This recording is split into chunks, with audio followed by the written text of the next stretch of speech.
Looking at the assembled group behind me, this news conference has been in the works for weeks. In other words, it was not stood up and planned in the wake of what happened Monday morning. I want to make that very clear. But we understand that is top of mind for the community and top of mind for people in this room. So before we get started, I want to share some brand new details that I just got from PPB's lead detective on the case.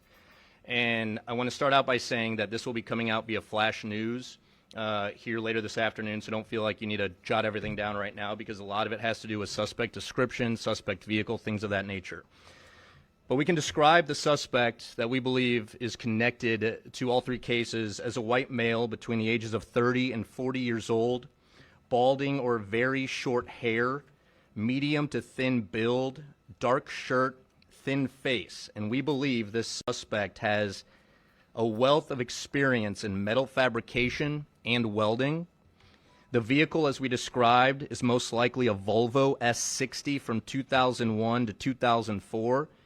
It has places on it that are more matte in color than a standard shiny finish, tan or light gray interior, an aftermarket grille with the Volvo emblem missing.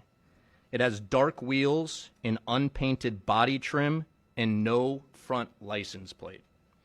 Investigators believe it is very possible the suspect intends to continue these targeted attacks across the area. Again, that information will be coming out in the very near future this afternoon. We will field some questions about that, but we're also here primarily to discuss next week and the public order events that might come on election night and the following nights. With that, I want to introduce our first of numerous speakers, Portland Mayor Ted Wheeler. Thanks, Mike. Thank you, everybody, for being here this afternoon. As we approach the 2024 election, it's important for all of us to come together and speak to you about Portland's commitment to supporting First Amendment rights, while also being prepared to respond to any unrest. I'm certain that we all remember the impacts of Portland in 2020 after an extraordinary convergence of events, including the wake of George Floyd's murder, a trying presidential election, and of course, the global COVID pandemic. While these events left an indelible mark on many of us, it also taught us a great deal. And it also reinforced how important it is for all of us to be able to work together for the betterment of our community. Since 2020, our city has experienced substantial changes, many of which have already begun to positively shape the narrative for Portland's next chapters. Transitioning into our new government structure has strengthened our ability to respond holistically to the needs of our community and leverage the systems and the tools that we did not have in place in 2020. In short, we're in a very different position today than we were back then. As you're going to hear from many of our speakers, we now have a diversified, unified command team with a broader emergency management focus that includes a wide variety of local, county, state, and federal partnerships. We've been working for months on extensive and collaborative multidisciplinary planning to ensure comprehensive preparedness for multiple specific scenarios. And we have a strong alignment amongst leadership regarding our goals and expectations during any public demonstration. This alignment is grounded in strong support for lawful exercise of First Amendment rights, while also recognizing our broader obligation to ensure public safety for the entirety of the community. We all deeply believe that our community's right and ability to exercise free speech is paramount, and I also believe the vast majority of Portlanders want us to come together in a way that does so peacefully. And while I'm hopeful it won't be necessary, we are prepared to interdict criminal behavior if it should occur. We stand together today to demonstrate these commitments and ensure that the community knows that we're united, both in our efforts as well as in our expectations. We will do everything possible to protect people's First Amendment right to demonstrate peacefully, but We are also prepared to address anything that is related to criminal destruction or violence. I'm pleased to have representatives from the Unified Command Team here this afternoon to speak more about these efforts and ensure that you know what to expect and how you can find additional information. And with that, I'll turn it over to our next speaker, Chief Day of the Portland Police Bureau. Chief? Thank you. I'm regularly asked two questions almost daily since I started a year ago. One is, what's going to happen on Election Day? What's going to happen during the week of the elections? I can tell you for the last year, the Police Bureau and the city, under the mayor's leadership and guidance and support of council, has been diligently working towards a level of preparation that I have not seen in my over 30 years of service. We've committed numerous resources to be able to support whatever is needed next week. And it's not just a matter of the Portland Police Bureau, but as represented by the men and women standing behind me, the regional, state, and even federal partnerships are stronger than they've ever been. And there is a unified understanding and belief, as the mayor said, that we want people to be able to express their First Amendment rights, but that we expect them to do those within the law. And we will do everything we can to facilitate that through our outreach workers, through our bike teams, through our various resources and communication that we'll be sharing on a regular basis. But I am so grateful for the support and the unification we have around this message. We've had numerous conversations with business leaders, community leaders, some of which you're going to hear from shortly. And that's really the second reason, the second question that I'm asked regularly is why in the world I would come back at a time like this. And it's to be a part of something like this. Literally a year ago, when my wife and I were considering the acceptance of the mayor's offer, this was top of mind for me, that we could demonstrate not only to the city and not only to the state, but really to the country, what I know to be true about who Portland is, about what we want to be about how we want to show up, the story we want to tell, and that we want to change the perception and we want to create an accurate perspective.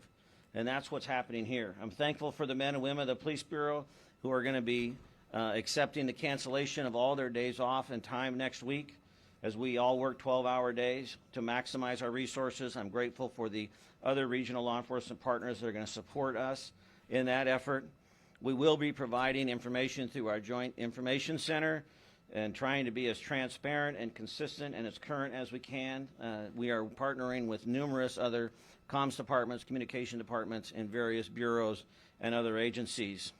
And as the mayor mentioned, finally, our unified command approach. This is not just a PPB-led effort. We're going to have, in a moment, I'll be introducing Shad Ahmed. He's our director from the Bureau of Emergency Management. We, of course, are working with fire. We're working with city leaders and really have the entire city at our disposal to be successful. So I'm really grateful for this chance to be a part of this. It's a chance for us to tell a different story about Portland and to continue to build upon the renewal that's happening every day in our city through our city leaders and through our community partnerships. Director Ahmed.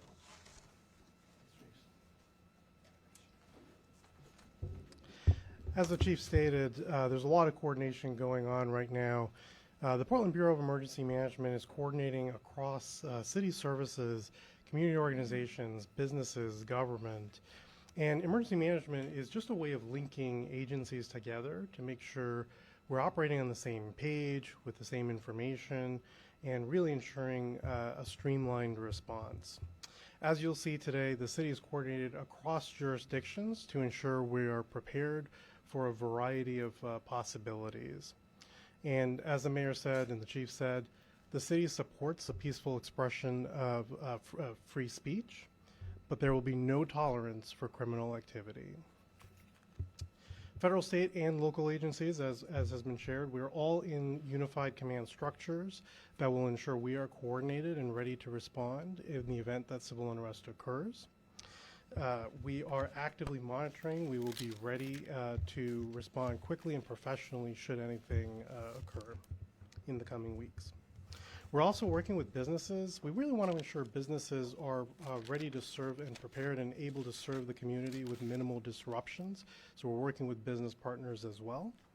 And just want to stress overall, Portland's emergency response framework is really built for this moment. As you heard from the mayor and the chief, We've spent a lot of time, invested a lot to getting to where we are today. We are united, prepared, and ready to provide a safe environment for all Portlanders. Thank you. And I will introduce the sheriff, I believe, is next. Good afternoon. I'm Nicole Morrissey O'Donnell, Multnomah County Sheriff. First, I want our community to know that the Multnomah County Sheriff's Office is committed to ensuring a safe and secure elections process. As with past elections, we are working closely with our elections office and our law enforcement leaders, and we have been for months leading up to Election Day, so voters can feel welcome and safe at all of our ballot drop sites. During the election period, we're deploying several resources, including uniformed and non-uniformed deputy sheriffs in marked and unmarked cars across our county, so they can be available to respond to any incident, as well as identify any concerns or activity that could be concerning across these locations. Staffing our main elections office with uniformed facility security officers who are welcoming voters, and they're also creating a physical safety presence during the business hours and ensuring that we have multiple resources to be available and in collaboration with all of our public safety partners and law enforcement partners to be able to respond if called upon. Any voter intimidation, disruption, blocking of access, or vandalism of these sites will not be tolerated. We will work swiftly. Any crimes that are reported to us will be fully investigated in coordination with our law enforcement partners, as well as with our federal partners when it's appropriate. I want our community to know that all of us here today have been working together to develop strategies and responses for keeping downtown and the surrounding areas safe should any demonstrations occur. I fully support the rights to assemble and to free speech, and we are equally committed to keeping our whole community safe. Acts of violence or criminal activity are unacceptable, and we together are prepared to respond quickly to ensure those who engage in criminal activity are held accountable.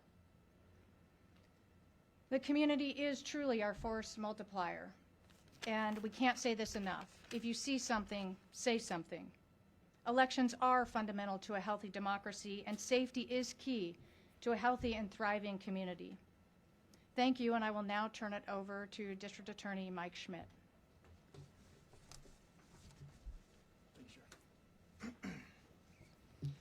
Good afternoon. I'm Mike Schmidt, Multnomah County District Attorney.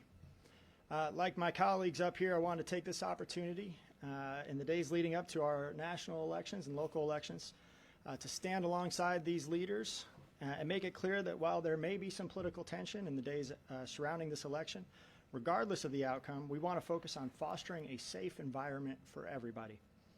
Our office has met and continues to meet with law enforcement partners, and we're aligned on our commitment to appropriately investigate and prosecute criminal behavior. There's no place for violence or destruction in the lead up to or the aftermath of this election. And I want to confirm or affirm MCDA's commitment to maintaining a safe community. Make it clear that hate speech and violence of any kind will not be tolerated.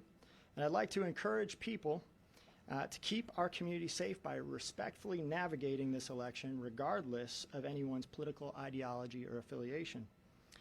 We especially ask this depending on no matter what the results end up being after November 5th.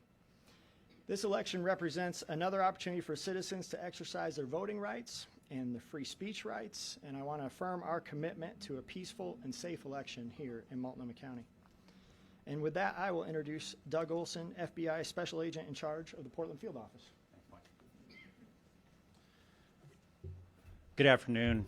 I just want to reiterate the FBI works alongside with our law enforcement partners to keep our communities safe. In the past, this city's seen a concerning increase in violence, instigators breaking windows and making explosive devices, as well as other violent acts. This kind of destructive behavior creates life safety issues in our communities, and it also puts a strain on law enforcement, which makes our communities less safe.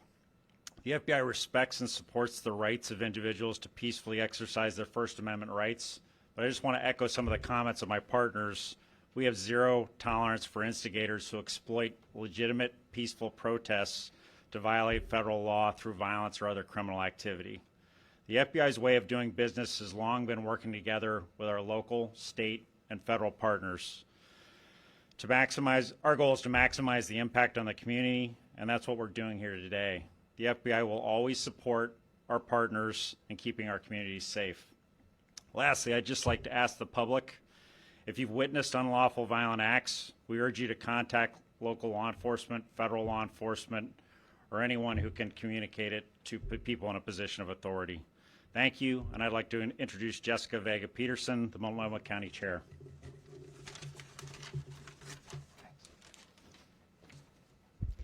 Thank you. Multnomah County is the government responsible for our local elections, and we are committed to the fundamental protection of our democracy. Keeping this election free, fair, and safe is a coordinated effort that involves the many leaders here today and many more across all of our governments and offices. I want to thank everyone for everything that this community is doing to be prepared for whatever might come our way. As Election Day nears and our community continues to vote, there may be moments of uncertainty, heightened emotions, or unusual events like the one that took place on Monday. Elections experts, law enforcement, and partners here in Multnomah County are ready to respond. We continue to be ready for whatever occurs in the next several weeks. I am grateful for the essential hard work of the people who ensure we have fair, accurate, accessible, and transparent elections, especially when we see events like Monday or false claims of rigged elections and illegal voters, which are scare and avoidance tactics. Tim Scott at Multnomah County Elections and his counterparts in law enforcement have decades of experience fine-tuning, scenario planning, and improving our election system to ensure voter integrity and voter and worker safety. This is absolutely critical in every election, and especially this election.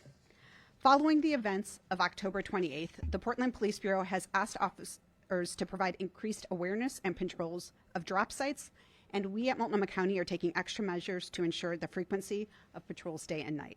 We will continue monitoring this situation and will provide any additional resources needed to protect this election. This preparation will pay off post-election when we will be prepared across many systems to support this community and keep everyone safe. We stand together today to say that nothing happens between now and Election Day should keep you from expressing yourself with your vote. Our democracy depends on you, and you can depend on us to keep this process safe and secure. The best thing you can do to support our election workers is to vote early, so please keep those ballots rolling in. As of yesterday, we had received ballots from 22% of the Multnomah County electorate, and we're seeing high numbers by mail and in drop boxes. I ask you to continue every effort to vote and vote early if you can. Everyone at Multnomah County is working to make sure that this election season is a powerful demonstration of our shared values, showing that it's possible to engage in our democratic process while maintaining respect for one another in our community. On and post November 5th, that is the ask of you, to please demonstrate peacefully, but know that violent behavior, illegal behavior will not be tolerated. Now I'm pleased to invite Dr. Vernon Baker, a representative from the Communities Advisory Group, to provide thoughts on this election. Hello, my name is Vernon Baker, and I'm one of the co-chairs for the Coalition of Advisory Groups. Layla Hijab, who's our other co-chair, she was feeling under the weather, so she's not here. CAG started in 2020, and its purpose is to enhance collaboration and support among duly recognized police advisory groups in the city of Portland, enhancing their ability to act as an avenue for collective community input to the Portland Police Bureau. The city leadership regarding policies, directives, and programs involving public safety.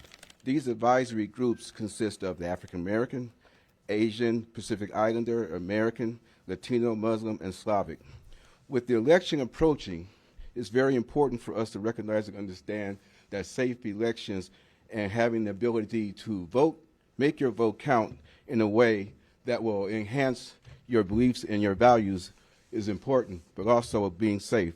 By bringing us into their plans, Portland Police Bureau has given us the opportunity to come together as a collective group to work alongside them with various issues and things that are taking place within our community.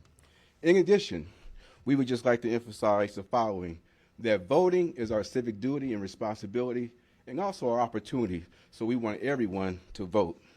No matter what your party persuasion or ideology is, it's still important to recognize that we are neighbors and we live together, and it's always going to be important for us to work collaboratively together no matter what our personal persuasions are.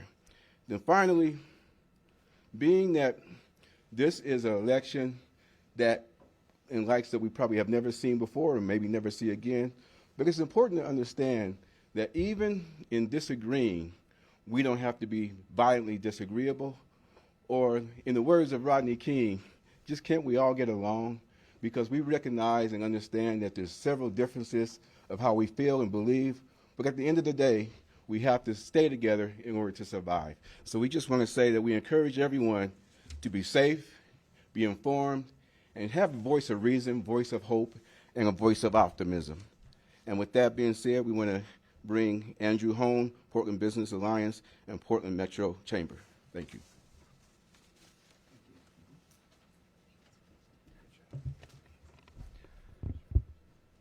Thank you so much, and thank you to all the colleagues that are here today. I'm here representing the business community of Greater Portland, and clearly proud of the incredible difference that the past 4 years represents to the vibrancy of our community. We are experiencing a resurgence. This summer, we welcomed 2.4 million people to our downtown every single month. That is more than we've seen since before the pandemic. Our hotels are filling up again. Occupancy rates are above 70% during the week and 80% on weekends. Levels we haven't seen since 2019. We are now considered one of the top 5 job markets nationwide. We have a lot of progress that is being made, and it is a public-private progress that has resulted in all these good outcomes for our community. We've seen a 16% increase in new business openings, with especially strong growth amongst women-owned and LGBTQ-owned businesses in our community. Each one of these new businesses represents someone that's betting on Portland. But this progress is still fragile. Damage and past episodes of vandalism and violence don't just affect individual businesses. It impacts our entire city's reputation and our recovery. Every dollar that we spend repairing damage is a dollar that could have been invested in our community, in jobs and supporting workers, and building up Portland. So I want to be clear today that a call to action is out there. We fully support the right of peaceful protest. It's really in the DNA of Portland. But there's a bright line and a very clear distinction between peaceful expression and criminal behavior. When windows are broken, properties are vandalized, it's not just buildings that are damaged. It's the dreams, savings, time, and effort of every local entrepreneur who is investing in our city. It's the jobs of workers who depend on those businesses. It's the progress we've made in bringing visitors and investment back into Portland. We cannot allow the destructive actions of a few to undermine the hard work of our entire community. And that is why we've launched, I know most of you in this room have received, a sign-on letter, because we know that it's not just the responsibility of those that are standing behind me today to keep our community safe. This letter is a unified call for peaceful and civic engagement during the election season. There have been well over 100 signatories so far, from U.S. Senators Merkley and Wyden, Governor Kotek, Mayor Wheeler, and many of those behind me right now, state, local, national leaders. Additionally, it's not just about business. Business has signed on, labor, criminal justice advocacy organizations, community-based organizations, environmental justice organizations from across the region and beyond. And it represents, frankly, an unparalleled coalition of voices from across Oregon that are sharing one clear and simple message.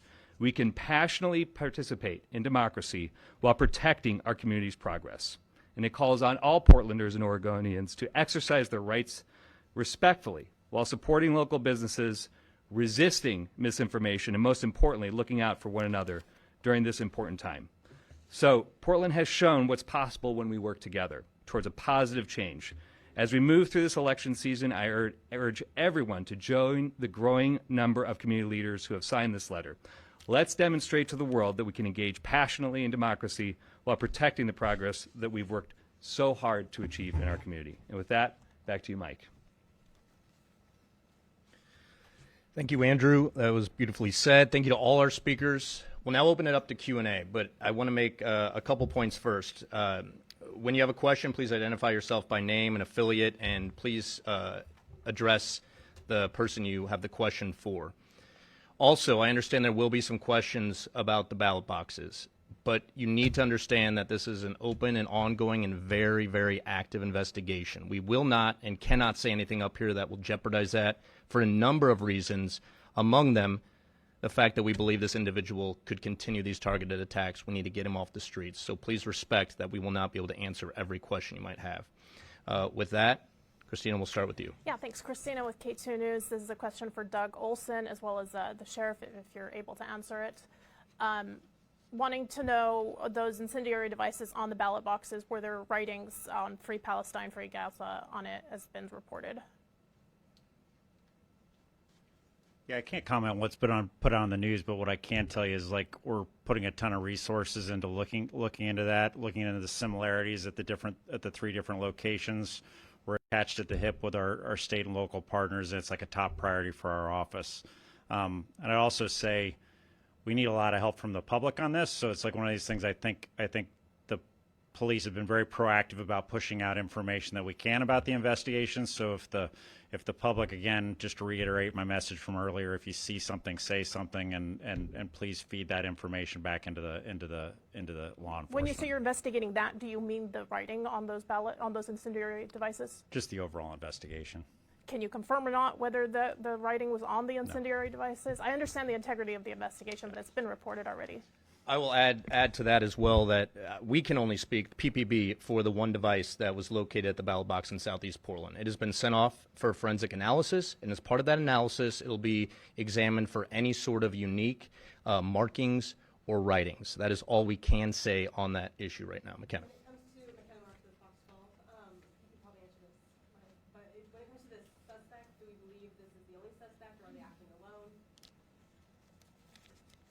We have one suspect description to share, one suspect vehicle. At this point, we are looking for one individual. And again, the details will be pushed out via flash news later this afternoon. Is there going to be a set policy for if there is civil unrest, kind of like in 2020 where there were kind of standards for when tear gas could be deployed? Is there kind of any standard for unrest? What happened? Greg, you'd be ready to back me up if I could.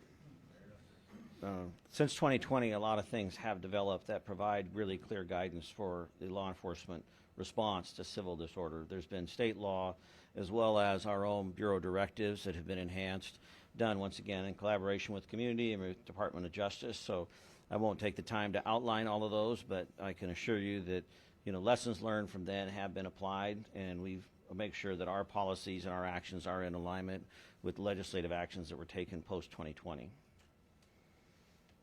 Joel? My question is actually for police, so it could be Chief or you better.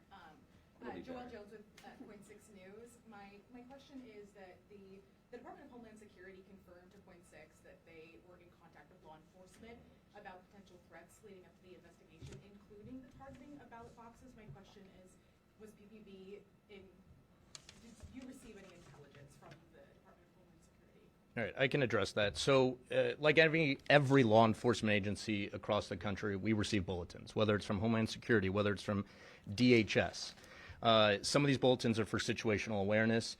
Some are in regards to actionable intel. And what I mean by actionable intel is a bulletin that suggests a suspect, an ID, a date, a time, a manner, a place. I can confidently say we did not receive any sort of bulletins regarding actionable intel. It was all for situational awareness. Our officers are aware of it. I can probably speak for the sheriff's office. Their deputies are aware of this. None of this sort of stuff is a surprise. I mean, just look at the fire suppressant inside these boxes. They're meant to handle situations like we saw Monday. So no, we did not receive any sort of actionable intel bulletin. What we received was situational awareness. We are aware, and that awareness is now heightened. and others can speak to this, but I can share that our officers will be providing extra patrols around ballot boxes in the wake of this as time and resources and workload allows. But again, that is just patrol. We will not be getting out of the car. We won't be stationing ourselves outside boxes. That is just something we will not and cannot do. And I just want to add to that, as recently as last week, we were having conversations both internally and with city leaders about the possibility of the events that occurred on Monday. So as disappointed as they were, and the fact that we weren't able to prevent them, but we were aware, we were having conversations, we were being strategic in that. So I agree with Mike that it didn't come as a surprise, it's more of a disappointment. But because of those steps that we've taken, we're so much farther ahead now, and to be able to be as transparent as we are with the information is unique. I think it's because we have been forward thinking in that. Claire Mesh, Associated Press, this is for Chief Day. Are police targeting any known threats or chatter specifically targeting Portland? And if so, what groups are behind that chatter and what groups are you most concerned about? Yeah, so, we are obviously very involved in the open source media like anybody else would be. So, we're out there paying attention, listening, engaging, working with our federal partners, our national policing agencies. I was just at a conference last week with the 80 largest police departments in the country. We were having this very conversation around election preparedness. In terms of specifics, I'm not aware of any particular group or organization. There are things being posted on social media regularly, and as Mike said, we have to vet that between situational awareness and actionable. We can't jump at everything, but we do have a dedicated team of professionals that are following those postings and information sharing at all time. But at this point, it's not as if there's a particular group, one or the other, that we're looking at. It's a really holistic approach that we're taking, and I think that's demonstrated by the people that are up here. This is unique. If you look around the country, what we're doing and how we're doing it is unique. It's something we should be proud of and something we should be grateful for. And it allows us to, I think, provide a more equitable approach towards these events. And we're not doing this because we believe something bad's going to happen. In the policing, our job is to mitigate risk. We never are going to eliminate risk. But we're not doing this because we believe something bad is going to happen. We're doing this because this is the right thing to do. This is the right thing for leadership and community to do, is to make sure that all of us can have a safe and reasonable and equitable election process, which is fundamental to our rights and democracy. Thanks. Chief Day, can you talk about this joint committee that you were talking about for Election Day? How long is that expected to be stood up? Do you guys have metrics for when it could be winding down? And is it expected to impact day-to-day policing in any way? Yeah, so, we're just going to have to play it by ear. We've canceled days off for the whole week. We're going to have all hands on deck for the entire week. I'm so grateful to Superintendent Cotting. The state police are going to be supporting us in that regard, bringing in resources from around the state. I thank the governor for that support as well. So we are prepared for an extended period of time, and if we have to go beyond that week, we will. We've developed, under leadership of Chief Dobson and others, we have created numerous incident management teams. We have the capability now that we didn't have in 2020 to go for extended periods of time, to make sure that our members are fresh, to make sure that we have the resources because of the support of our regional law enforcement partners like Gresham and Multnomah County, and even those that aren't represented here from the other Tri-County areas. So really, I feel comfortable that we are in a position for a sustained event if we have one. Obviously, if we are a few days into next week and we are able to demonstrate that we can do both, have the exercise of free speech and peaceful demonstrations, then we can begin to stand down. The final thing I'll say in terms of police staffing, the uniqueness about next week is we're going to have everybody working. There's going to be lots and lots of police visibility. And my direction has been that we will be out in the community. We are not going to be sitting in this room or sitting in roll calls or staging. We are going to be visible. We are going to be out and about. And largely, we're going to be out and about in a way that just demonstrates we want to be in community with our constituents. Portlanders want a relationship with their police department. We want to be able to share that. And next week, because of the amount of people we have working, we're actually going to be able to create space, absent a large public order event, for some of those relationships to grow and continue. So I'm looking forward to that. Go ahead. Hi, Joanna with the Land Week. I'm just curious to hear what you might do differently now than you did in 2016 or 2020. I know you already mentioned a couple of different changes with the police staffing, but if there's anything else. Yeah, so, I mean, this is an example of it right now. Hona and I were talking beforehand, some of this outreach and effort that would have been offered or could have been offered back in 2020 would have been rebuffed by various groups for a variety of reasons. And to see the diversity of unity that we have, diversity of unity, if I can use that term, is really unique. I mean, we have really across the board support. So that's one thing that's certainly significantly different for us at this time. As I mentioned, the Portland Police Bureau has taken significant steps in the last 4 years, both with the independent review that was done, our partnership with the Department of Justice, and then our own self-critique and learning. The standing up of the rapid response team, the ongoing training, the transparency around that training. I mean, this month, I have to give hats off to Mike and his team. We have been communicating literally weekly with information, both internally and externally, and being as transparent as possible, and that's going to continue. So I think all of that, we've also sought, outside counsel from other agencies, even international organizations, learning about crowd dynamics. I think all of that's going to feed us into next week. Folks, I'm not laying awake at night worried about next week. I mean, I really do believe, and I'm not Pollyannish, I'm not an optimistic kind of guy, but I'm a hopeful kind of guy, and I think next week is our time. Everybody's talking about Portland. Everybody's looking at Portland. Still, to this day, 4 years later, everybody wants to know how we're going to show up, how we're going to be. And I think this is our time, and it's represented by the great people all around this room. Will there be an event? There could be, but we're prepared for that. We're prepared for that. Mike with Channel 8. I'm not sure who asked this, but in the past, there were many federal agents that came into the city and started policing on the streets of Portland and making arrests on the streets of Portland. Are there any plans that if they're here now, and have they been part of this planning process?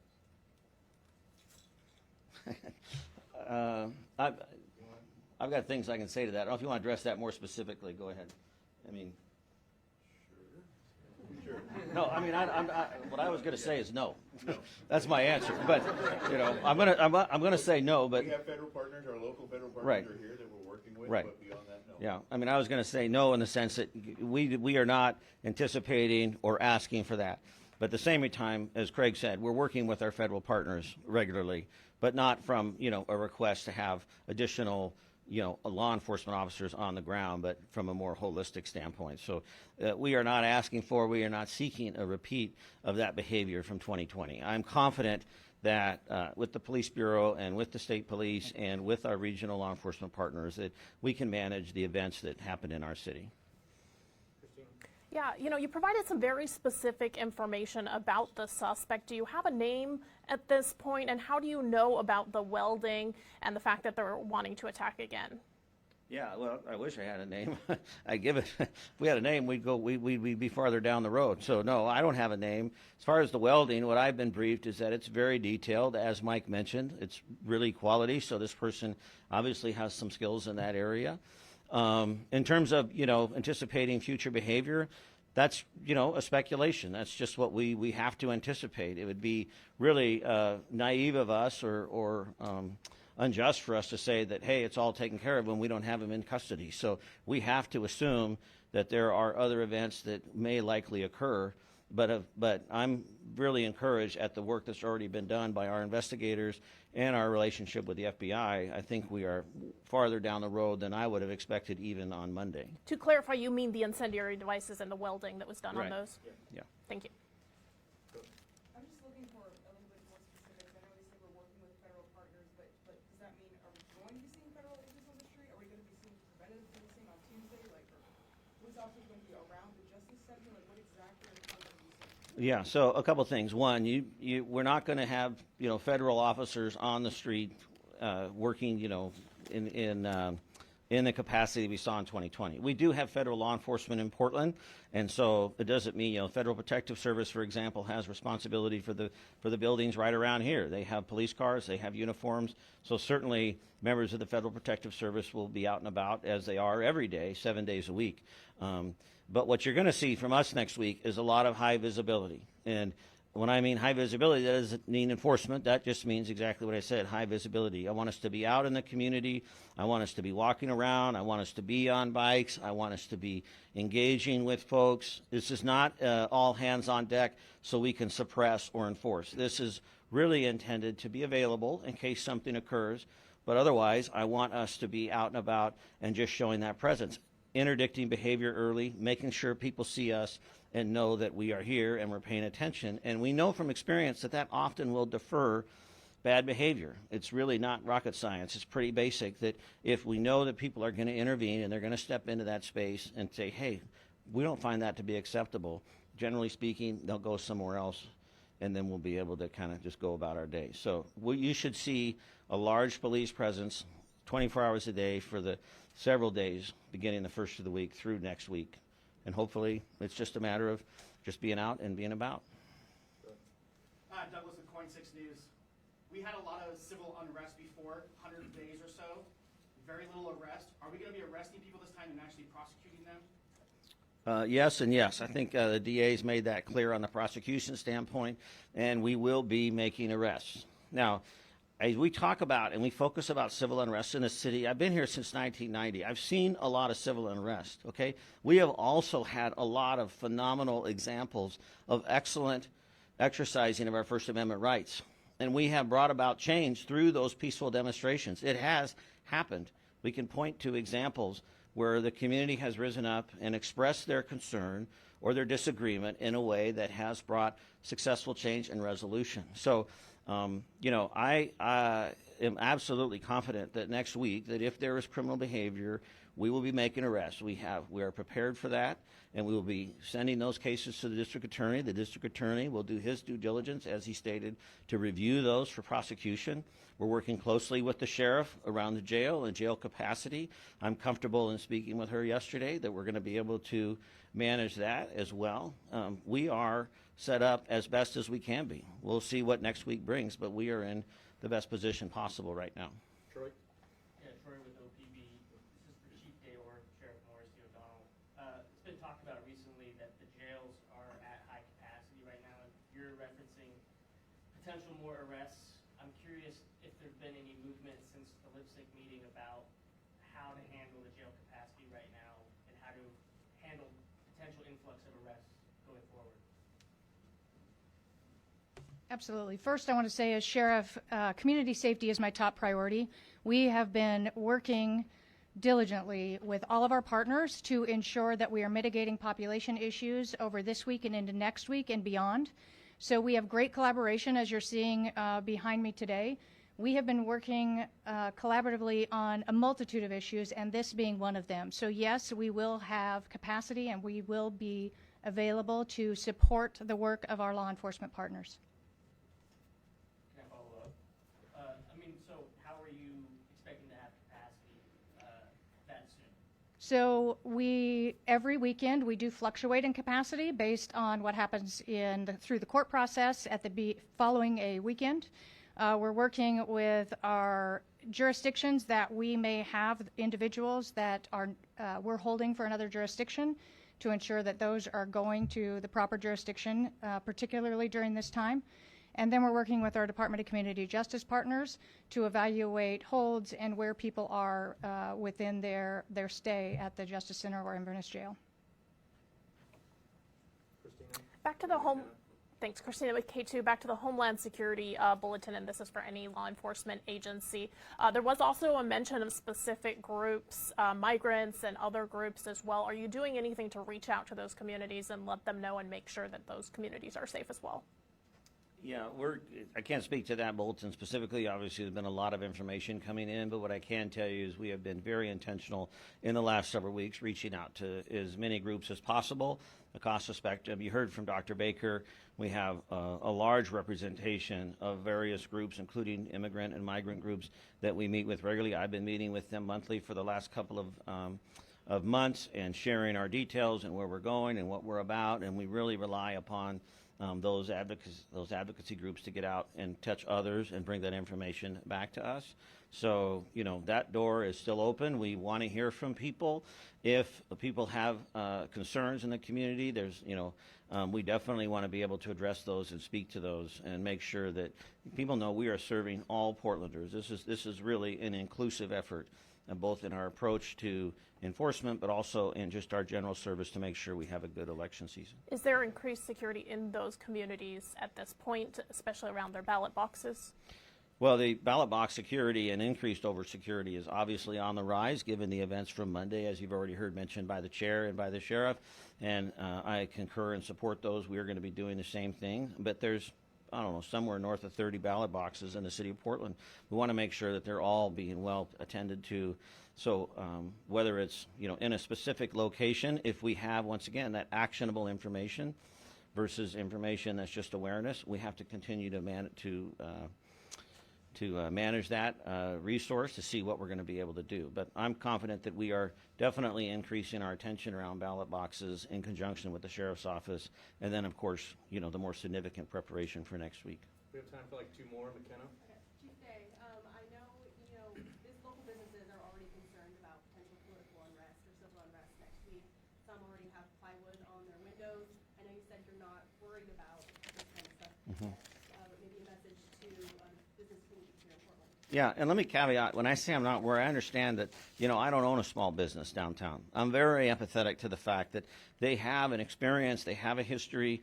I understand why they're taking those steps. Frankly, it saddens me, but it makes common sense prevails. I totally get that. So I, you know, want to be clear that that decision is an individual decision, and I think it makes sense in the larger picture of the concern and their experience. We have to have that individual responsibility to take care of our businesses or our property. But we're not boarding up the front of the police bureau. The Justice Center is maintained by Multnomah County, and there has been some decisions to do some board up around the Justice Center in general. But my position and our position for our city bureaus and talking with the mayor is we are not going to be taking those steps. Now, that can change. That may change next week. We may have incidents, and those that have taken those steps ahead of time will be a little bit ahead. We know that. But as I said earlier, we try to mitigate risk. We never can eliminate risk. But the confidence that I have in our community, the confidence I have in our law enforcement response, I'm really hopeful that that's not going to be necessary. Chief Day, again, Claire Rush, Associated Press. You said earlier that you're not lying awake at night worrying about next week because your bureau is very prepared. But if you had to name your #1 top concern, what would it be for next week? Boy, that's the toughest question of the day. My #1 top concern for next week, I would say my #1 top concern for next week is that we miss this moment. That we miss this moment as a city, as a region, as a state. You know, this is, has already been mentioned, a significant election season, you know, on a national level, but even on a local level. And, you know, we've had 118 people running for office in the city of Portland and Multnomah County. And they have worked tirelessly to get to this point. And it would be so disappointing if the conversation next week and the headlines next week were about civil unrest and not about this exciting next step that we're taking as a city and as a community. This is an unprecedented change for us, and it's an opportunity for us to showcase once again what a great city that we have. And, you know, the irony of even as I speak out loud is, as I said earlier, I am not a happy-go-lucky Pollyannish guy. I tend to see the glass as half full. But because of my experience and relationship with the people behind me and many people around this room, it gives me great confidence and great hope. I hope we don't miss that opportunity. Thanks. Thank you, Chief. I want to add a couple points before we take off. One is piggybacking the Chief's response to Troy's question earlier about our incident management team and how long that'll be stood up. As part of the incident management team and the incident command structure, we have what is called a Joint Information Center, also known as a JIC. This JIC will be stood up starting at 4 o'clock on Election Day. It'll be stood up again at 4 p.m. on the next day, and then it'll be standing up as necessary in the following days. That JIC will be filled by the PPB team as well as numerous communicators from across the city and county. You'll be hearing from us often. with accurate, timely information. So know that we are alongside our command staff providing information to media and to the community as well. With that, I want to thank you guys for coming, and I want to thank everyone behind me. And to our photographers in the room, if you have not zoomed out yet and showed this crowd up here behind me, I think you should, because I think it's very impressive. I mean, we had a number of speakers here today, but we had a number who we could not accommodate due to time. Chief Goldberg from Gresham. We have TriMet representative. Director Williams from PBOT. We have Commissioners Ryan and Gonzalez. I think it's safe to say, and I think people in this room know, there are people up here who have disagreed on a number of issues in recent years, but we stand united in our call for a peaceful and lawful election week that is absent of any sort of criminal behavior that's going to harm this community and set this city back. With that, I want to thank you for coming and have a great rest of the day.